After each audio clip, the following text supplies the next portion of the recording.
Group forums can be a great way to encourage small group discussion, share student work, and allow for peer feedback.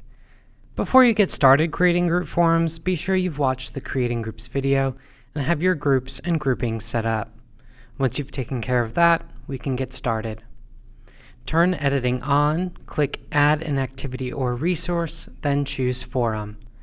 Give the forum a name and a description, set your forum type, and then scroll down to Common Module Settings. Under the Group Mode drop-down menu, select the preferred mode.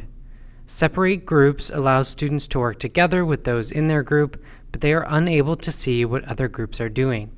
Visible Groups mean students will be able to work with their group and see what other groups are doing. For the Grouping drop-down, select the grouping you created for your students. Remember that groupings are a collection of groups. Using these is the easiest way to ensure your groups are properly organized for the task you've created. The last setting to select is Add Group/Grouping Access Restriction, meaning only students who are sorted into a group can access the forum. When finished setting up your group forum, click Save and Display.